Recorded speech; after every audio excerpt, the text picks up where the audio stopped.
Are you a real estate investor looking to sharpen your skills or a newbie looking to become one? You're in the right place. Welcome to Where Should I Invest? Real Estate Investing in Canada with your host, Sarah Larby.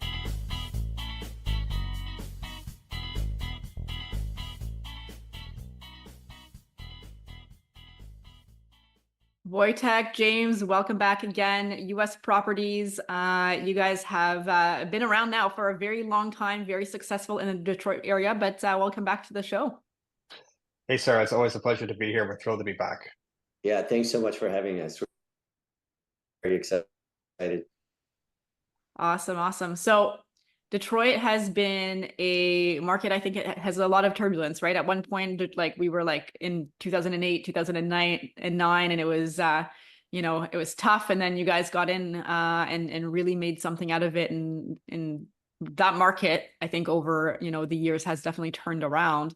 Tell us a little bit about just Detroit as a whole. If somebody's listening to this for the very, very first time, why Detroit and why did you guys decide to start business there? Yeah, for sure. I can definitely divulge some of that. You're absolutely right. Detroit is in a recovery. It still is. It went through some pretty difficult times. It actually was the largest federal bankruptcy, municipal bankruptcy in the United States history. And at that time, there were a lot of issues going on with the population decrease. The lights were not stable, and it was pretty rough.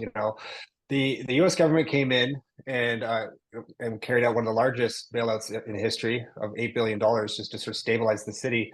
And it was at that time that several U.S. billionaires that had ties to Detroit also started to put their money where nobody else was, which was into downtown Detroit. And slowly but surely things started to turn. Some of the most notable ones are guys like Dan Gilbert, who owns Rocket Mortgage and Quicken Loans. He came into downtown Detroit, bought some of the skyscrapers, brought some of his umbrella companies in. And when this sort of level of investment that was coming back into downtown, combined with the federal assistance that came in, really started to turn the city. At that time, real estate people started to come in as well because there was just a lot of undervalued neighborhoods, and the quality of the product was actually substantially better than what people preconceived. We were Canadian investors at the time. We heard that Detroit was undervalued, that you could go into class neighborhoods that sort of surround the downtown core, maybe 10 or 15 minutes from downtown, and you can pick up, colonial homes for sort of like $50,000 or $60,000 and renovate them and get double-digit returns. That sounded almost too good to be true, but it certainly was enough to get Voytek and I in the car and to come down to Detroit. And when we got there, we really liked what we saw. Okay, the downtown was a lot further along than what we thought we would see. There was all new sports arenas for all the professional sports teams. You could see that there were a lot of construction. They were putting in new streetcar tracks. They were restoring some of the historic Motown theaters. There was a vibe going on, and this was 9 years ago. It's only continued to develop since then. It's been one of the greatest resurgences really since the Great Depression, of an iconic American city that was pretty down and out. And I think if any of your your listeners were to come down today, they would be just really pleasantly surprised what they saw. They would see a lot of boutique hotels going up. They would see festivals in the summer. It's busier, it's cleaner. And of course, there are these areas where we are today, where we're investing, with just still really substantial opportunity to pick up assets at a fraction of the price that you can in Canada. We can work with us, a full turnkey operator. We can go through the heavy lifting with you, and we can get you into a cash flowing asset, like at a very affordable price, and it really gets you some really substantial return on your investment. Mm-hmm, absolutely. Voytek, anything you want to add about Detroit and the market in general? Yeah, I think that, I think one of the keys to the revival has been, the massive investment that has occurred, but also they've been very good at remarketing the city. And, I think there's a bit of a connection with New York and with New York Times. And the New York Times really got behind Detroit, in the early days, like right post-bankruptcy, and wrote some amazing articles about some areas. Namely, there's this beautiful historic area called the University District, which are idle for all intents and purposes, you know, in Toronto, and there's these amazing 5, 6, 7,000 square foot mansions where, you know, it's really, you know, and those mansions were at that time were selling for $100,000, if you can believe it. You know, it's like houses that look like should be $5-10 million, right? And it really helped attract people to Detroit and have people come and take a look at the city. And, you know, and last year they had 16 million visitors, which is huge for a city that, you know, has barely a million people, the core, you know, greater Detroit area has 6 million, but people are coming to the core. So, you know, and that really has transpired into, you know, and so many events are taking place there right now. You know, you have the 4 casinos, so that's drawing people. You have, you know, it's become a bit of a Vegas of the Northeast, where people come for bachelor parties, bachelorettes, you know, hen parties, all that, but also weddings, funerals, and so many conventions, you know, things like the music festival, Movement Electronic Music Festival, which is amazing. It takes an entire week and attracts, you know, 300,000 visitors. More recently, there was the NFL draft that just happened in April, so that brought in another 500,000 people, you know, into a city of 1 million. I mean, it was crazy, and you know, so it's been, and you know, and I find the tourism, you know, the marketing behind tourism and the attractions that have been created for the tourists have resulted in, you know, a push now to get it up to 30 million people by 2030, right? Visiting every single year. And of course, what ends up happening is, you know, a portion of those people stay, right? They end up coming back again, and then thinking, here's a really cool city that has so much to offer right now. It has beautiful restaurants, bars, it has a club scene, it has a boutique hotel scene. Like, it's really fun place to visit, right? And you know, and it's very inexpensive for a young person, you know, 25-year-old, finished school, you know, maybe has a $60,000-70,000 a year paying job, living at the moment in California or New York State or somewhere, being house poor. And here's an opportunity for them to move to a city and live for $1,000 a month, $1,500 a month as far as rent is concerned, and live in a house. This is like a full, you know, 2,500 square foot house where they could rent and they can have massive disposable income. And this is really what's fueling the economy. There's so many, when you walk the streets there, you know, I was just there last week. When you walk downtown, it's a young population. You know, it's a lot of people that, you know, are either local and they have stayed, or they've moved from somewhere else and they're really building life for themselves because they see an opportunity to build, you know, a real estate. They can, you know, they can buy real estate, they can buy rentals, they can, you know, and mostly they can live really well. You know, they don't have to be concerned just about like, oh, I have to pay my mortgage payment and then I get to stay home and watch Netflix because I don't have any money for anything else. Other people in a place like Toronto, unfortunately. So yeah, so the cost of living is good. And then you said you just saw something on the news about, is it a new transit system or something along those lines that will help with downtown core? Yeah. So this is really big news for the city, I think.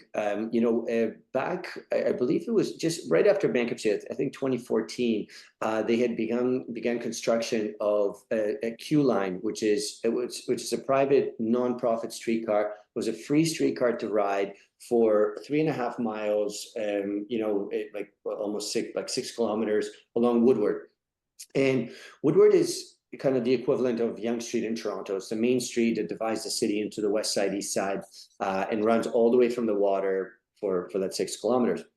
And this was initially, people were kind of skeptical. The streetcar was empty. Nobody was really riding it. Now, right now, the streetcar is full, right? And right now, what had resulted in is almost $10 billion in new business development that occurred along the street, and it really extended the Woodward Avenue. Now you literally see where the streetcar is ending because you have businesses all the way up to the end, right? And of course that causes, you know, real estate to thrive in the area. It causes, you know, people want to come there, live in that area, right? And so what's happening right now is, as of today, the privatized streetcar has been turned over to RTA, which is the Regional Transit Commission, and this is a federally and state-funded organization with huge budgets and the ability to fund expansion of the line, which was always the intention. And we've been really waiting for this. You know, this has the same impact as the GO train does in Ontario, where if this can stretch into the neighborhoods where we're currently purchasing, and it will, because that's always been the plan of it and the intention to really join Detroit and make the town more prominent, because they know that this will drive real estate prices. They can charge more in property taxes, et cetera, et cetera. So it's really in the city's best interest. So right now, before the end of the year, we're expecting a lot of announcements, actually, where this is going to be headed and where the plans are. We're going to be focusing a lot of buying in those areas, of course. And there's a real opportunity for investors to come in and take advantage of something that's coming. And because, as we know, what happened in Ontario with the GO train is that, literally whole cities and areas which are an hour outside of Toronto exploded and now became super hot real estate, right? Yeah. And so we're anticipating the same type of result in Detroit in the upcoming years. Okay. All right, good. So it still sounds like it's a good time to get in. Because sometimes I look at, different markets that have been doing really well for a while, and it's like, is this oversaturated, right? Like Florida. I feel like Florida, had its peak. And again, like I'm just starting to do some research into the US and myself for, different areas, but I feel like everyone's in Florida, right? And then it sounded like a while, it was great. And then all of a sudden, the numbers maybe don't work as well as they did, 3 to 5 years ago. But you guys are a little bit in Florida too, right? Maybe just give us a comparison of, what Detroit looks like versus, are we at the height? Are we like, are interest rates starting to decrease going to help out? Like what's your 5-year projection on Detroit versus maybe some other markets in the US? Yeah, absolutely. I'd love to touch on that. So look, we've done some business in Florida pre-COVID. We have a great team in Florida. One issue we found is that the prices just got out of control, right? And now you have to pay 300,000, 400,000 maybe for a home, and the rents haven't proportionally increased, right? Because you have so many, so many of a lot of these coming down, they're not paying extremely high prices all of a sudden. They just they're on a budget and they're going to be paying X. Locals, the rents have increased in Detroit at a much higher rate than Florida, for instance. And so when you look at a market like Florida, it's a break-even proposition, right? Unless you want to do short-term rentals, it really doesn't make any sense. Like you might as well get something in Toronto, because why bother? Why going into a market where you have potential of hurricanes, depending on where you are, but the whole state is sometimes affected to a degree, and then your cash flow zero, right? You're just, the appreciation is there, that's a fact, right? But other than that, that's all you're getting, right? So a place like Detroit right now, I mean, the mayor went on TV, probably about 18 months ago, and he's Mayor Mike Duggan, and he's a very business friendly owner, and he stated that it feels like Detroit is in the third inning. It feels like that initial, the highest risk investing is behind us, where as James mentioned, there was like the lights were out for a while. We remember in 2017, like newspaper headlines, I remember picking up the newspaper and saying, oh, the lights are on, like great, finally. So like all the street lights were turned on, because they had certain neighborhoods were too poor and they weren't paying their taxes, and it's just like the lights were off, right? So this is at the stage that they were at, that early, where like the dark days, kind of, as we call them.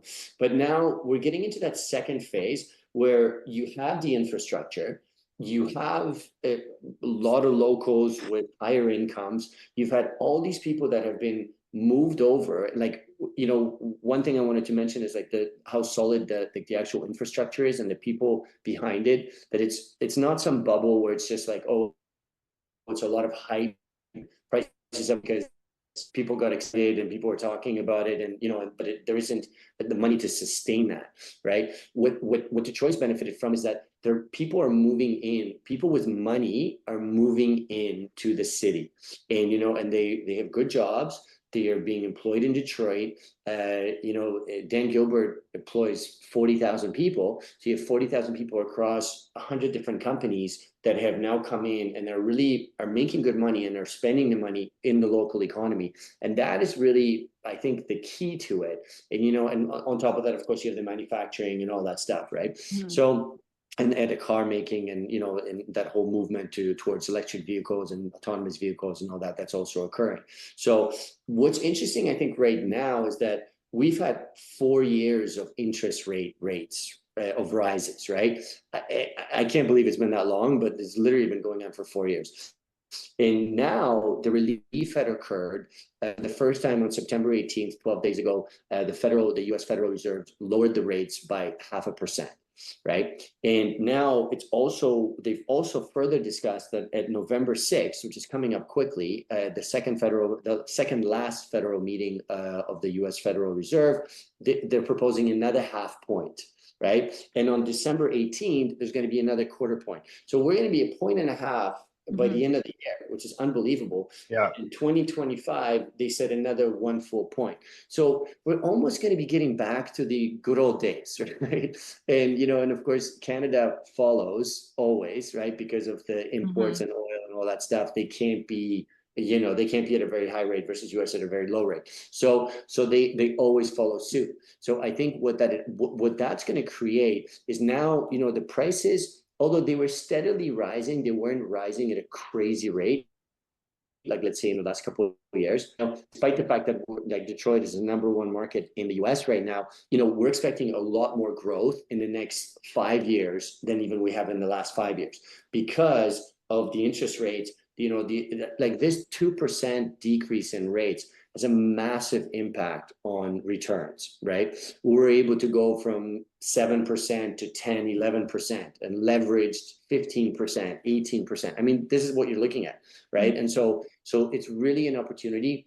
A lot of the private lenders in the US, you get to lock in your rate. So if you're able to get you that 4.5% again, and you're able to lock in for the next 5 to 10 years, they offer 30-year terms. So you can be good for the next 30 years with 4.5%, right? So it's really an amazing opportunity. And I feel like it's really prime time to invest. I mean, we've had, more than 100 investors invest with us. We've sold more than 500 properties over the years. And really, I can't think of one property that hasn't increased in value, significantly that we've sold to our investors, and most of them are continuing to hold, like 95% of them are holding because they know that, I always tell people, like, look, with real estate, look at a 5 to 10 year plan. Don't be short-sighted and and thinking, oh, what can I make in the next 6 months? Because that's the risky real estate, right? Like, what can I make in the next 6 months? In the 5 to 10 year real estate, that's the sure real estate. That's where you're going to make money. And in a market like Detroit, you can do extremely well in a 5 to 10 year outlook. And that's what I really encourage everyone, on this podcast to always look at it in those terms. Yeah, and you're diversifying in a different dollar, you're diversifying in a different country. And I want to go back to you mentioning financing. And I think when I first had you both on the podcast years and years and years ago, I think it was Canadians, buying in all cash, waiting, 6 months to build the credit, then refinancing. But I think over time, you've built some good connections with lenders. Maybe talk a little bit about that. So like as a Canadian investor going into the US, not in the US yet, what does the financing look like? Like, what do you recommend?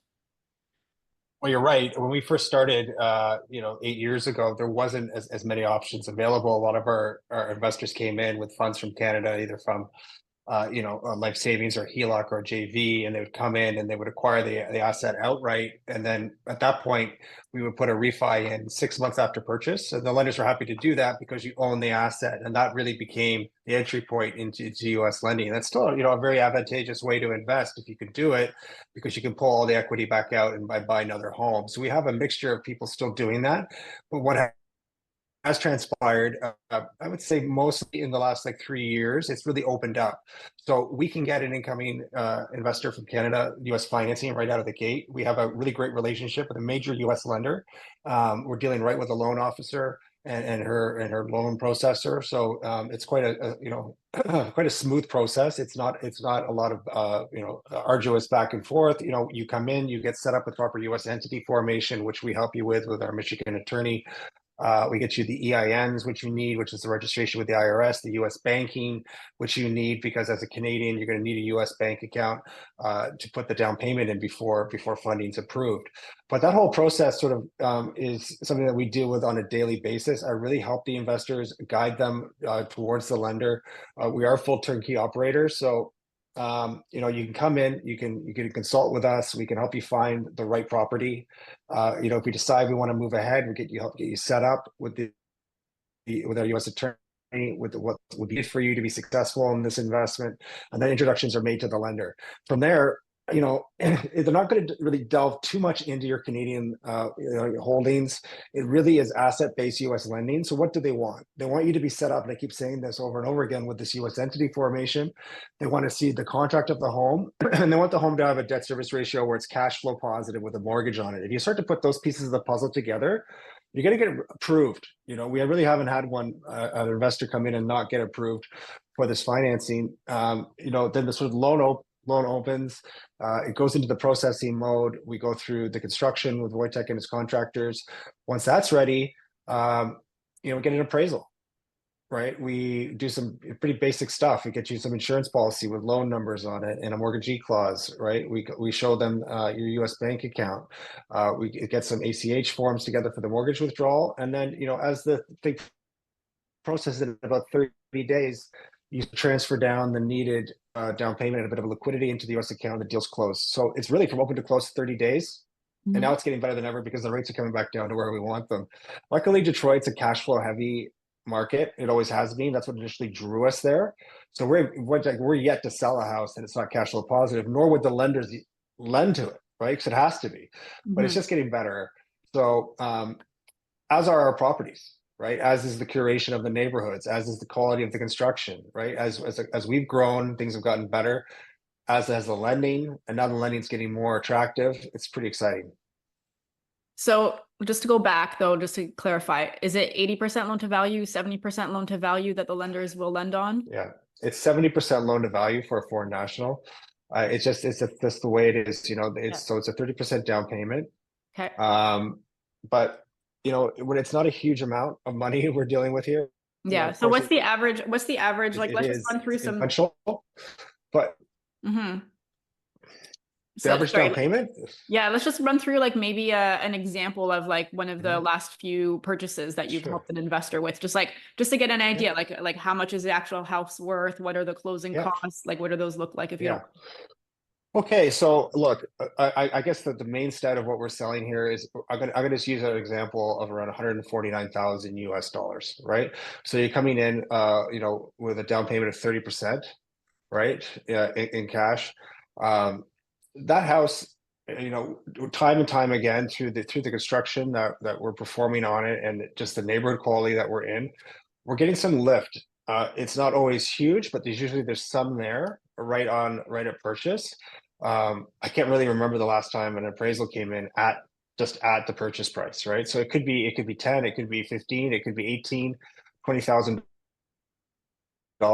above, and some equity right away, right? These homes, what can I say? Like they're obviously all cash flow positive. That home would typically rent out around $1,450 to $1,500 a month.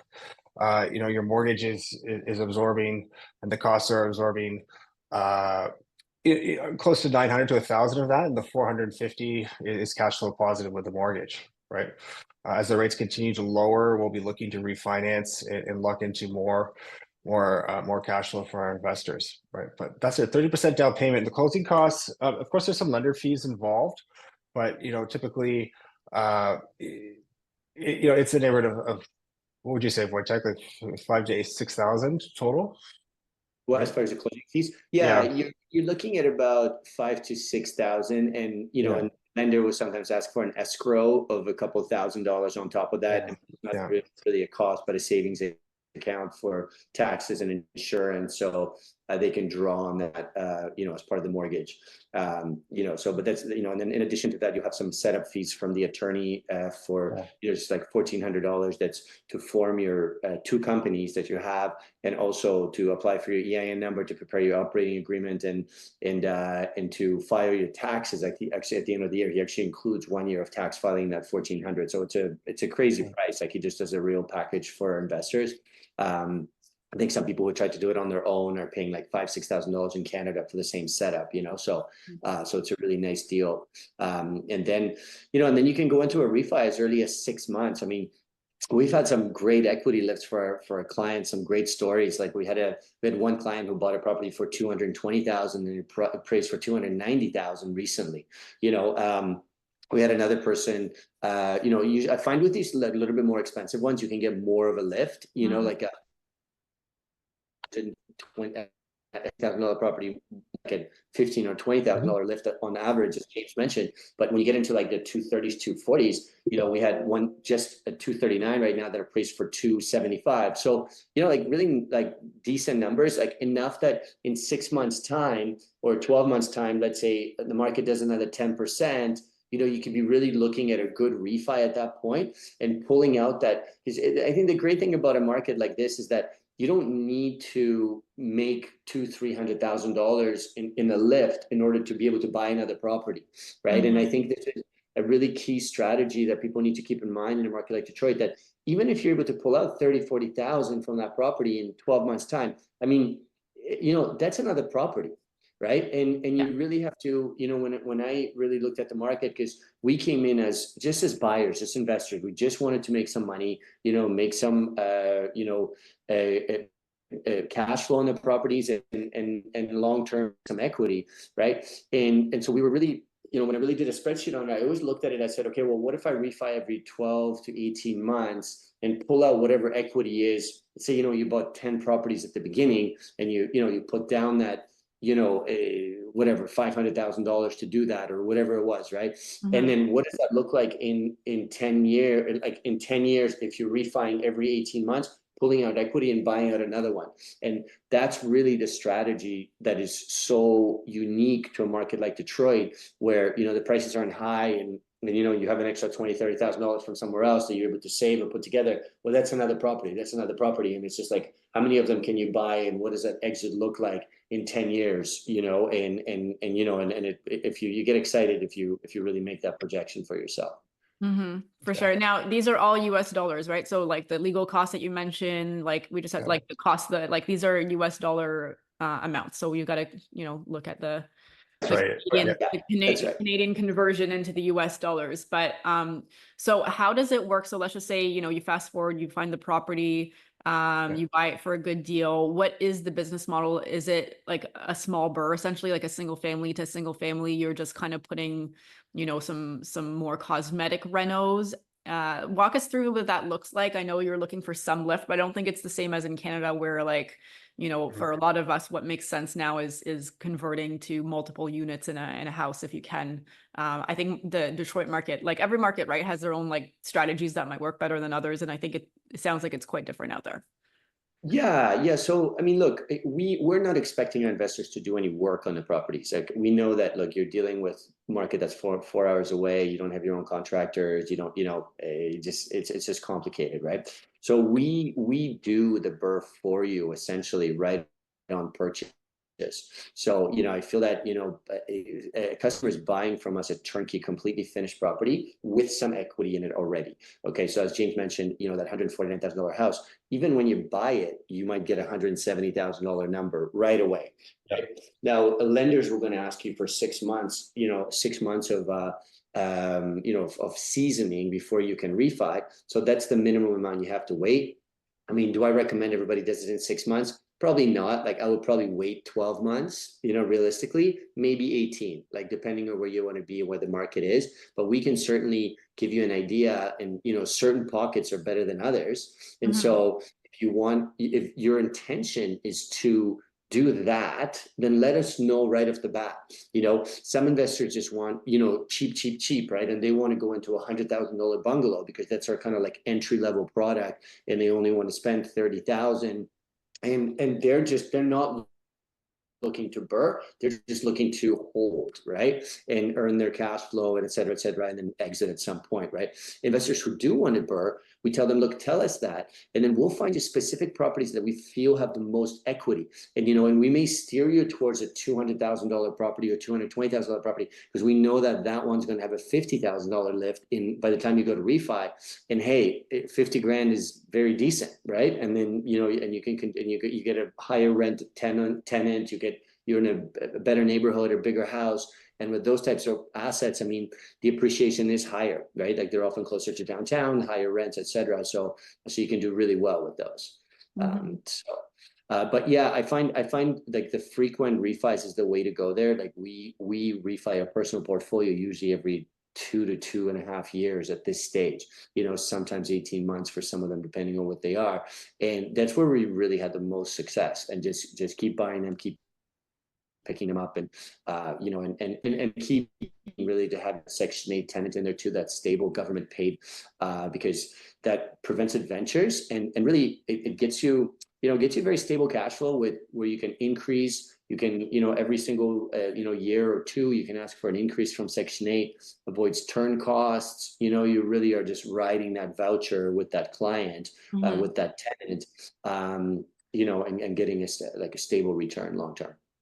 Yeah, Section 8 we don't have here. I mean, I guess we have like other government assisted programs, but I think what I like about Section 8 that you guys have is the fact that like it goes directly to the, you know, from the government to you in your pocket. And here in Ontario, if a tenant is on disability or Ontario Works or something along those lines, they can divert the payment back to themselves and, you know, stay in the unit and not pay. But I think for you with Section 8, it's different. The rules are different. I think it's definitely more landlord friendly. But I do want to talk about a little bit the refinances before we move on to different topic. But one of the things I personally hate with a passion is paperwork, and like having to send a million files over to do refis or any of that stuff. Can you walk us through like the simplicity or the difficulty of doing refinances in the States with the lenders that you have set up? Well, I got to tell you, from what I've seen and from what I've spoken with our client base, what they have to put up with in Canada, it's noticeably different. Okay, so one of the benefits of the lender that we work with is it's very streamlined. You know, I do a lot of my time helping clients and putting in the right direction with our lender, whether they're finance purchasing or refinancing to scale. And really, it's the same list of documentation that goes out every time, right? So we know it like the back of our hand. So if you have a house that, you know, you came in, you acquired outright, or it's time to refinance, it's just a reintroduction to the lender, and then there'll be a phone call consultation with the senior loan officer, and then the file opens and it goes to the loan processor. He picks it up, and then I'll be CC'd on it. The client will be CC'd on it, and the lender is CC'd on it. Okay, so we all see it, and it comes out. They ask for like a basic loan application. It's not hard at all. Like it's just like 2 pages. You just fill out some personal information, like on the house. I can help with that. Like they want some updated details on the taxes, etc., the income, and then from there, once that gets processed, the file goes. They send out an appraiser to the home, and then they have most of the documentation on hand. So they have your U.S. entity documents already there. They already have your EINs, right? They have your bank account information. They're going to want an updated insurance policy. Well, how hard is that, really? I mean, we just go into our contact at our insurance provider, and they just take the existing policy on the home. They add a mortgagee clause and a loan to it, loan number. I'm not trying to make this sound too simplistic, but there really isn't too much more than it. And then that's it. And then you know, once all that stuff's put in, they're going to want to see a little bit of liquidity in the bank account. So on an average refi, they're going to say, like, because we're not American, you can't just show like your Canadian bank records at Royal Bank, for example, with funds in there. So they're going to want to see a certain amount of money. I don't know what that is on a refinancing, but say if it's $175,000 home, they may want to see 19 or 21,000 US in a US account. Okay, it may already be there, but if not, you just have to transfer it down just show and put it into the account. And then once that it goes into underwriting, the deal funds. Now, if that funds are going in or going to go into more purchasing, well, we could have those deals already being under processing, right? And we do this commonly, where a customer will come in, they'll buy, and then they'll refi, and we'll scale. And then we'll have the same thing. It's the same process. The same list goes out to the investor. We fill out the same loan app, just tick a different box from refi to purchase. They have all the documents there. We get another appraisal, another insurance policy. You could take the liquidity now from the refi because it's already there. You don't have to transfer any more money down. And then we just close on the next one. And it's that simple. We just do it over and over again. Same list, same lender. They have lots of money, which means they're actual real lenders. They're not a fit tech. They're not offloading loans to sell more loans. Of course, all lenders do some of that, but they're open for business. There's not a lot of dialogue. It really is just a list of 12 things you have to do. Once they're done, the loan processor sends the list revised with that one missing piece of the puzzle until you get down to 0, then the deal closes. So it's a lot less paperwork. yeah, so it sounds like, I mean, it sounds like less paperwork.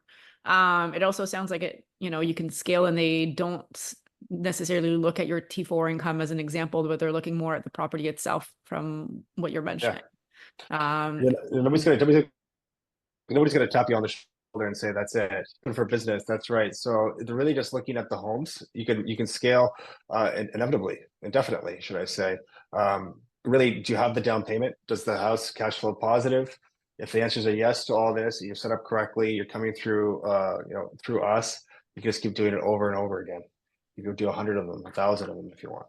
Do you know if 1031 exchanges apply? Like if somebody wants to sell their house, the first house in Detroit, as an example, and they don't, for whatever reason, they want to sell and they want to upgrade. And that's a tax deferral way to do things, I think, in the US versus have that here. We're paying taxes on every sale. Are Canadians eligible for that, for the 1031 exchanges, should they choose not to refi, but to sell and scale up? So, the problem, IRS recognize, like that's an IRS rule, the 1031 exchange, right? The problem is that Revenue Canada doesn't, let's say. And so you could, if it's not, you really can't do it, is the official answer, without getting Air Canada involved. It's not Air Canada, Revenue Canada involved in potentially being taxed on this side. So it's a bit of a problem for Canadians. Okay, and again, you guys are not accountants or anything like that, but you have I'm sure a good accountant on your team. But should the money then stay in the US, like as cash flow, it's probably best to keep it in that country? Is that, from a tax standpoint, something you would recommend, and if so, why? The tax event occurs anyways, in the US. So you're paying taxes with the structure that we recommend, because we avoid double taxation, by using that type of structure. So, whatever taxes you pay in the US, you get a credit from anyways. So you give your money freely as you choose. You're not restricted in any ways if you're, because you're going to be paying the taxes down there anyway. So you can just send it up to Canada freely. And it's not, the fact that you're moving money across the border does not create an additional tax event. It already occurred. So you can do whatever you want with your money. You can take it out from the account. You can, use it in the US or in Canada, and it's no problem. Okay. I'd like to add to that if I could. I think the structure that we have in place that 450 investors have used, a lot of time and effort went into that structure to set it up correctly, like for taxation and the prevention of double taxation, like Voytek said. So as people reach out to us and they have those kind of questions, I'm not a tax attorney, nor is Voytek, but we have a great one, and I have a really close colleague of mine in Michigan. I would introduce them via email. You can have a phone call with our US tax advisors. They go through it with you. But essentially, when you own the home under the way we're getting you set up, or our attorneys are getting you set up, you're going to avoid the taxation being double time by both the CRA and the IRS, right? So we really have some good systems in place. I do a lot with the front end of the company. I talk to clients on a daily basis, and I've never, in the time I've been doing this, ever had anybody reach out to me via email or phone call or text complaining. And they would. I'd be the first person to hear about it. I've heard about some other things from time to time, but not this. So that's a lot of people who come out, they're looking at doing this for the first time. They have concerns about that. We have all the answers, and we can put you in touch with our team. Okay, good. So it sounds like you guys are, active, obviously you've been doing this for many years, active in Detroit, helping investors, have a turnkey opportunity, do the renos, do the property management, place the tenants. So like the person can be as hands-off as they really truly would like.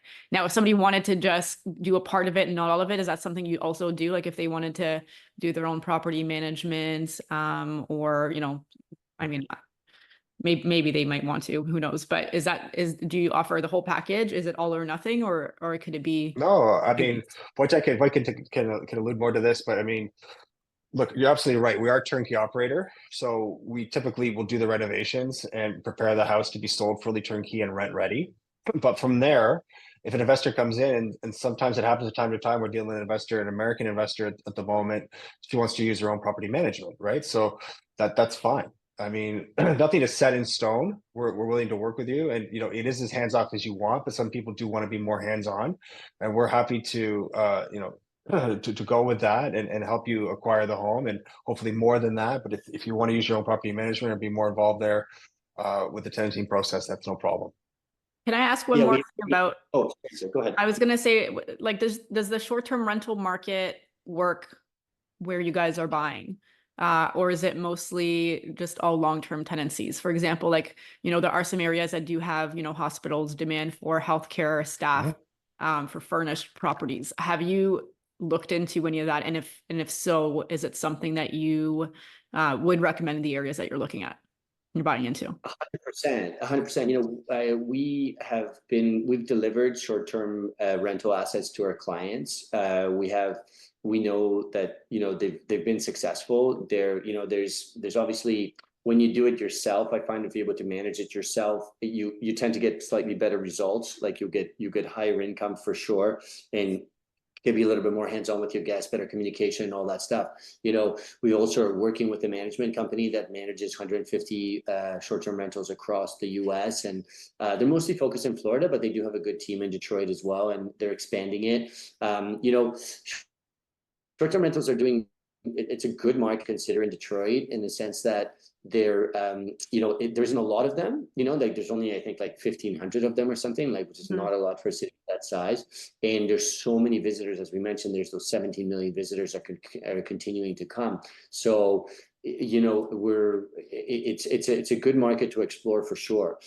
We do actually have some assets. Like we have one asset right now that's like Airbnb ready. It's a 5-bedroom, and you're able to put in, like, there's a big loft space, so you can even sleep 6 people up there. Like 2 bathrooms, 2.5 baths, and like a very beautiful open area for kitchen, for entertaining. Like it would be a huge island, all this stuff. So I think it would be perfect for Airbnb. It's got a beautiful deck and a backyard, a driveway, all that. So we put in a lot more into those. Like we've invested, we're like $160,000 into this project. So, and we did absolutely everything there: new roof, new windows, new electric wire, plumbing, all that. So it really is Airbnb ready.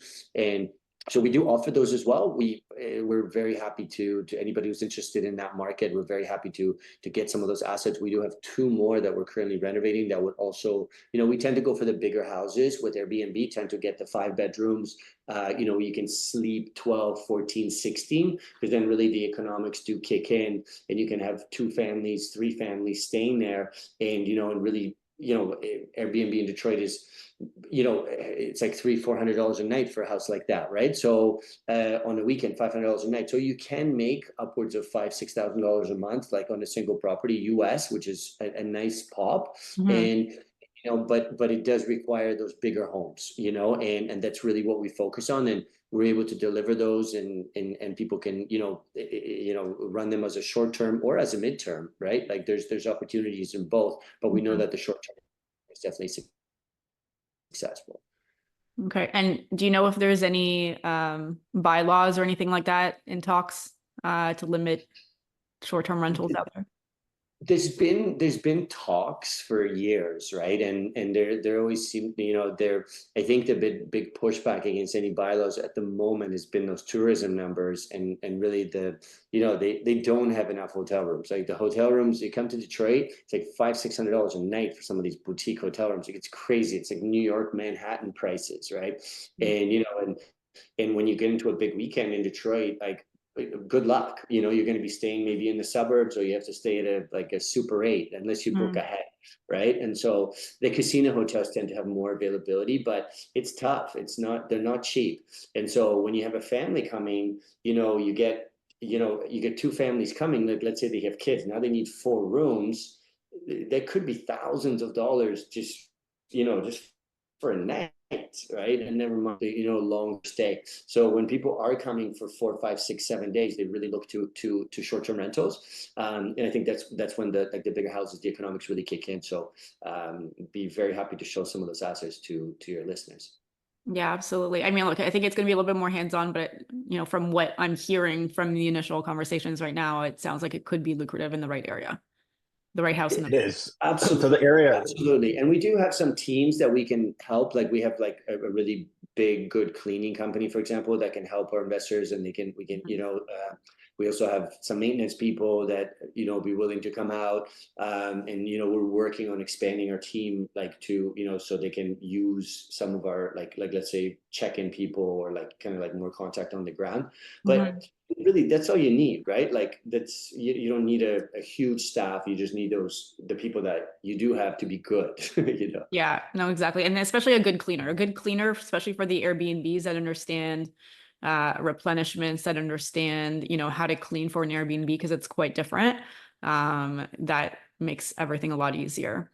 Awesome. So on that note, guys, where can my listeners reach out, find out more, connect with you, if they're interested in, working with you? well, we have a great website, guys. It's called usproperties.ca. If you check it out, you can just get some basic overview of what we're doing down in Detroit. There is a get in touch area of there. You can send a submission through.